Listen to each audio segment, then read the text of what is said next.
Hello students, good morning all of you. Are you better? I think आप सब सही हो। आज हम लोग स्टार्ट करेंगे class 12 mathematics chapter number 1 relation and functions.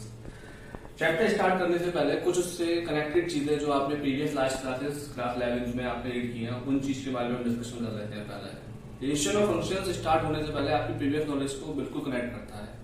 हमारा टॉपिक क्या है chapter number 1, relation and function.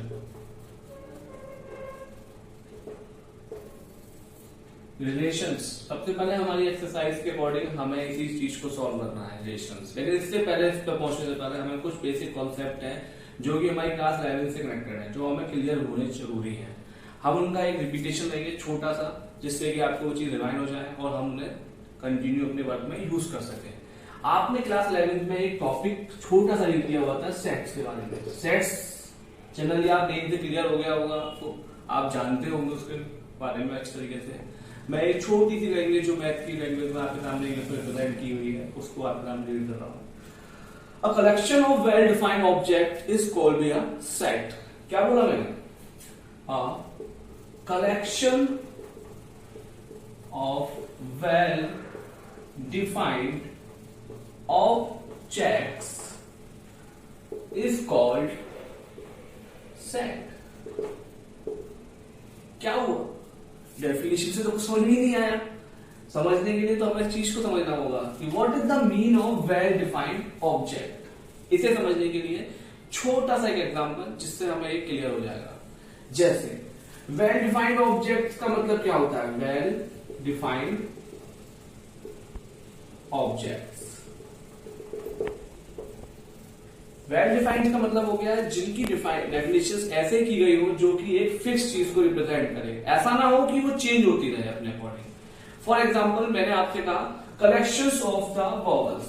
Vowels का कलेक्शन क्या होता है? A E I O U. This is the well defined.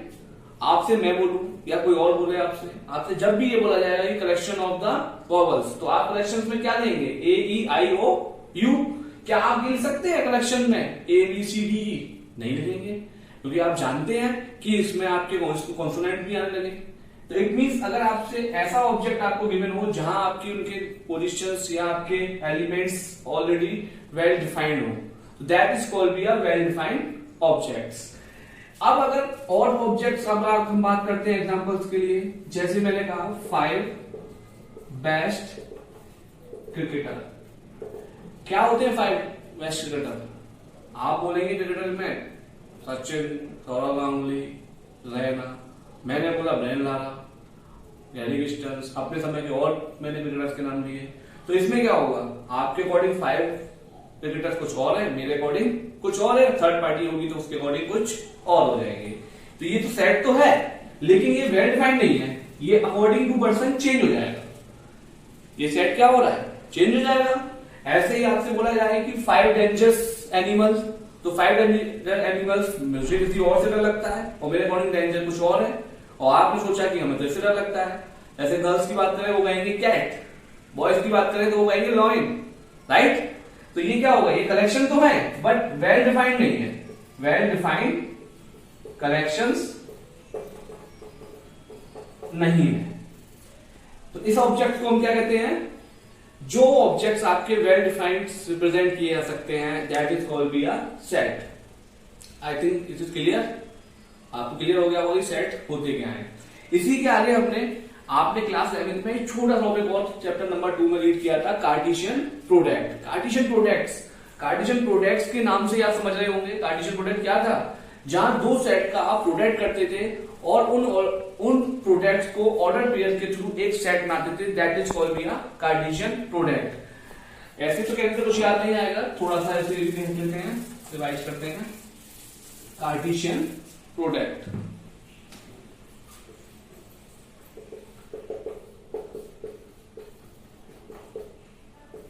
let A and B are two non-empty sets।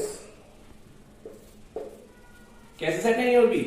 None empty set it means वहां कोई ना कोई एलिमेंट आपके सामने उसमें होना ही चाहिए। ऐसा नहीं कि सेट आपका खाली सेट हो, यानी कि 5 सेट, नल सेट जानते हैं ना, जिसमें कोई भी एलिमेंट ना हो, लेकिन आपके यहाँ पर एक ना एक एलिमेंट इस सेट में होना चाहिए। हमने ए को रिप्रेजेंट किया 1 2 3 से और बी को रिप्रेजेंट किया ए और बी से। अगर मुझे इनका कार्टेशियन प्रोडक्ट फाइंड करना है, जैसा आपने प्रीवियस क्लास में किया हुआ है, तो A cross B is called B Cartesian product. Cartesian product करते वक्त हम इनके पेयर्स को 1 का पहले ए से, 1 का फिर बी से, फिर 2 का ए से, फिर 2 का बी से, फिर 3 का ए से और 3 का बी से, इस तरीके से पेयर राइट करते हैं। ये पूरा कलेक्शन क्या होता है आपका कार्टेशियन प्रोडक्ट। यहां पे ये आपके पेयर कैसे हैं, ऑर्डर पेयर। इट मींस आगे आपका नंबर 1 है तो 1 ही होगा, ऐसा नहीं कि मैं a, 1 कर दूं। a, 1 का मतलब हो गया ये एलिमेंट्स को आगे पीछे करेंगे, so this is represent this condition a, 2, a, 3, b, 1, b, 2 और b, 3। दोनों कलेक्शंस अपने जगह पर डिफरेंट है। a क्रॉस b रिप्रेजेंट करता है इस कलेक्शन को और b क्रॉस a करता है इस कलेक्शन को, but product of a cross b is never equal to product of b cross a। इनके एलिमेंट कभी भी आपस में क्लियर नहीं हो सकते हैं। फॉर एग्जाम्पल हम यहाँ a को रिप्रेजेंट कर देते हैं किसी भी वैल्यू 2 से, लाइक चलो 2 तो हम लोग ऑलरेडी यूज किए हुए हैं, 5 से कर देते हैं, राइट। तो यहाँ 5 से है तो ये यहां भी 5 से हो जाएगा। अब इसका आप कार्टेशियन रिप्रेजेंटेशन करिए, 1,5 का रिप्रेजेंट होगा x पे 1 और y पे 5, 2 3 4 5 लाइक दिस 1,5। और आप 5,1 रिप्रेजेंट कीजिए कार्टेशियन, तो कितना होगा 1 2 3 4 5 और ये 1। दोनों एलिमेंट डिफरेंट है, दोनों की पोजीशन डिफरेंट है, कार्टेशियंस में दोनों की वैल्यू क्या है, अलग है। तो ये आपको आई थिंक क्लियर हो गया होगा कि कार्टेशियन प्रोडक्ट क्या है। तो इस मींस अब हम क्या करेंगे, अपने इस सिलेबस को कंटिन्यू करते हुए रिलेशंस में चलेंगे। रिलेशंस के अंदर कार्टेशियन प्रोडक्ट और सेट्स का कंपलसरी यूज होता है, उसके यूज के थ्रू ही हम इस क्वेश्चंस को सॉल्व कर पाएंगे। सॉल्व करने के लिए कार्टेशियन प्रोडक्ट्स को हमें रिलेशंस में यूज करना वेरी कंपलसरी कंडीशंस। हमें उसे सॉल्व करने के लिए उनको यूज करेंगे उस क्वेश्चंस में और उसके बाद रिलेशंस बनाएंगे। ना भी करें तो भी मैं आपको उस क्वेश्चंस में इनको यूज करते हुए सॉल्व करूंगा, क्योंकि आप इसे अगर यूज करेंगे तो आपके क्वेश्चन ऑटोमेटिकली आपके माइंड में वाइब्रेट हो जाएंगे कि क्वेश्चंस का आपको क्वेश्चन करने के लिए किस तरीके के पैटर्न को यूज करना है, राइट। जैसा हमने भी कार्टेशियन प्रोडक्ट में देखा, हमने a क्रॉस b ये फाइंड किया था। क्या कलेक्शन था, a, 1, a, 2, b, 1, b, 2 like this one, यही हमने रिलेशन निकाला था। इस रिलेशंस में आपने उस समय पर कुछ नए वर्ड्स और रीड किए थे क्लास 11th में, जिन्हें मैं आपको रिपीट कराऊंगा। आपने वहां पढ़ा था domain, codomain and range. Domain क्या है, यहां जो भी एलिमेंट आपके स्टार्टिंग में राइट होते हैं that is called be a domain. a, b is the domain and range is second element is called be a range 1, 2 sorry this is the codomain 1, 2 is the range। अब यहाँ एक चीज miss रह गई आपकी, codomain या codomain also be a second element of the sets 1, 2।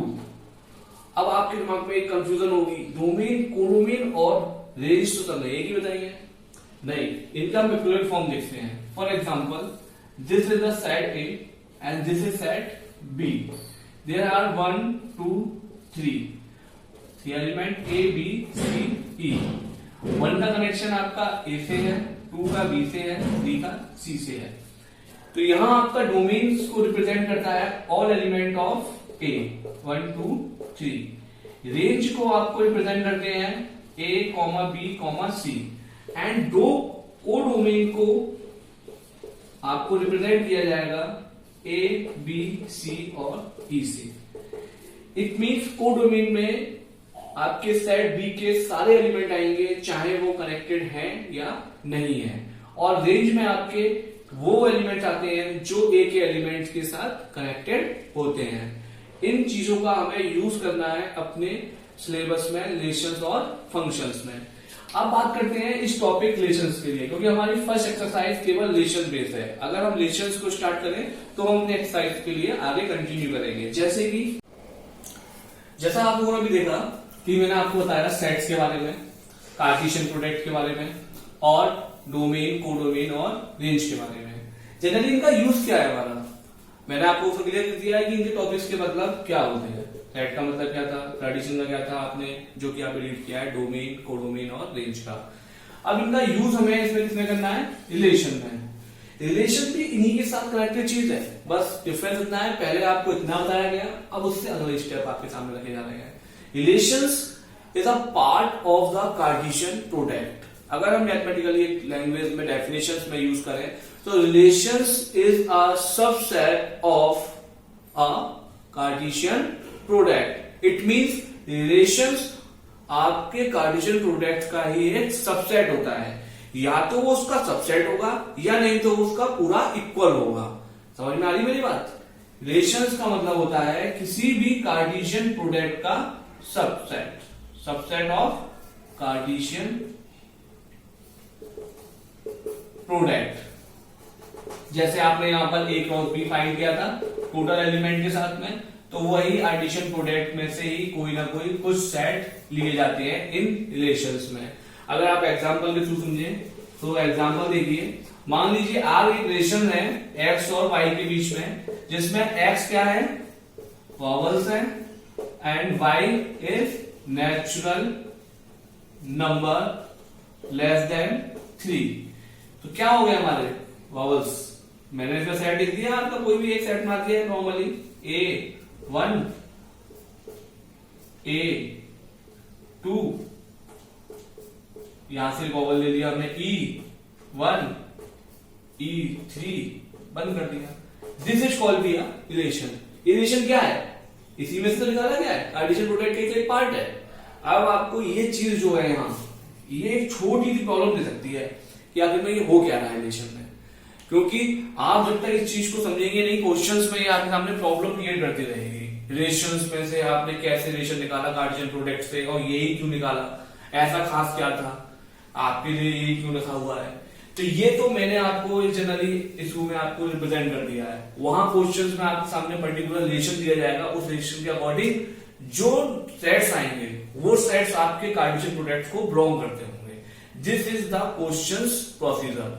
अब हम बात करते हैं जनरली, पहले इस ऑब्जेक्ट के पूरा कंटेंट ले लेते हैं, इसके बाद क्वेश्चंस पे उन बातों को और क्लियर कर लेंगे।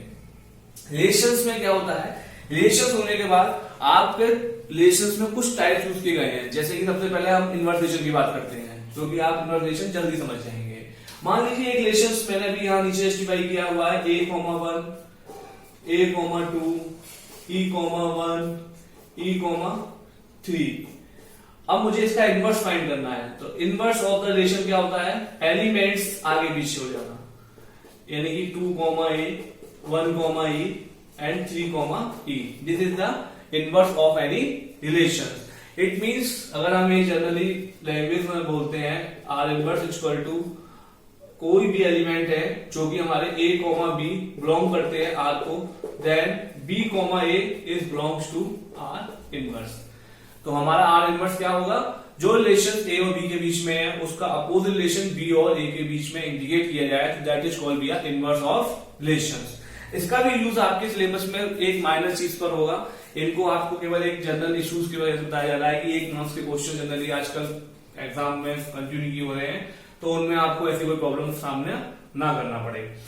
आगे हम इसमें बढ़ते हैं, जो एक्सरसाइज के लिए मेन टॉपिक है, अब हम उसके लिए बात करने वाले हैं। रिलेशंस में आपको 3 टाइप्स की रिलेशंस के बारे में बात करनी है। बहुत छोटे छोटे तरीके से, मैं आपको कंफ्यूजन में नहीं डालूंगा और सीधे एक वन वर्ड में आपको उन तीनों रिलेशंस को क्लियर करता हूं। फर्स्ट रिलेशन क्या है आपका, रिफ्लेक्सिव। रिफ्लेक्सिव कब होता है कोई रिलेशन, जब उस रिलेशंस में इस टाइप के एलिमेंट हो, A belongs to R। It means आपको कोई रिलेशन दे रखा है, उसमें इस टाइप के एलिमेंट्स हैं, फॉर एग्जांपल 1, 1, 2, 2, 3, 3, अगर ये उस रिलेशन का पार्ट है तो वो रिलेशन कैसा हो जाएगा आपका, रिफ्लेक्सिव रिलेशन हो जाएगा। दूसरा होता है आपका इसमें इस तरीके से सिमेट्रिक। सिमेट्रिक का बहुत सिंपल फॉर्म आप भी जानते हैं, आपने कम्यूटेटिव लॉ तो पढ़ाई हुआ है, छोटी छोटी क्लास में हम पढ़ते थे कि a कॉमा बी या a plus B equal to B plus A, तो इट मीन कम्यूटेटिव। ऐसे ही यहां पर अगर सेट में a कॉमा बी बिलोंग करता है रिलेशंस में, सेट अगर a कॉमा बी का सेट रिलेशन R में बिलोंग करता है तो b कॉमा a भी उस रिलेशन को बिलोंग करना चाहिए। अगर वो बिलोंग करता है तो इट मीन्स रिलेशन कैसा है, सिमेट्रिक है। और अगर बिलोंग नहीं करता है तो वो सिमेट्रिक नहीं होगा। एग्जांपल ले लेते हैं इसका भी छोटा सा, 2,3 is belongs to R and 3,2 is belongs to R, तो रिलेशन कैसा हो गया, सिमेट्रिक हो गया नहीं हो गया, हाँ और ना, okay okay good good good. Third relation transitive relation. Transitive का मतलब क्या होता है, अब इसे थोड़ा सा आगे की स्टेप बढ़ा देना है बस हमें। कैसे, if a comma b belongs to R और एक अगला एलिमेंट b और c का पेयर भी कहां बिलोंग करता है, R में, ये दो डिफरेंट पेयर हो गए आपके, a comma b belongs to R और b comma c belongs to R। अब मैंने कहा कि a comma c is also belongs to R। अगर ये पेयर हमारा कंप्लीट हो रहा है तीनों के साथ, तो इसका मतलब रिलेशन कैसा हो जाएगा, ट्रांजिटिव हो जाएगा। ट्रांजिटिव रिलेशन क्या होगा, इस टाइप से, एक सेट बिलोंग्स टू R, फिर B और C का रिलेशन भी R को बिलोंग करता है सेट का, तो A और C भी R को बिलोंग करने चाहिए। एग्जांपल ले लेते हैं, for example 1,2 belongs to R, 2,3 is belongs to also R। Now 1 to C, 1 का C से रिलेशन भी R में है, तो रिलेशन कैसा हो गया, transitive relation. Therefore, this is transitive relation. अगर किसी भी सेट ने ये तीनों कंडीशन आपकी वेरीफाई कर देता है तो उस सेट का रिलेशन कैसा रहता है, इक्विवेलेंस रिलेशन। कैसा रिलेशन होता है, इक्विवेलेंस रिलेशन। अगर इसमें से ऐसा ही कोई भी एक कंडीशन फॉलो नहीं हो रही है तो वो आपका रिलेशन इक्विवेलेंस रिलेशन नहीं होगा।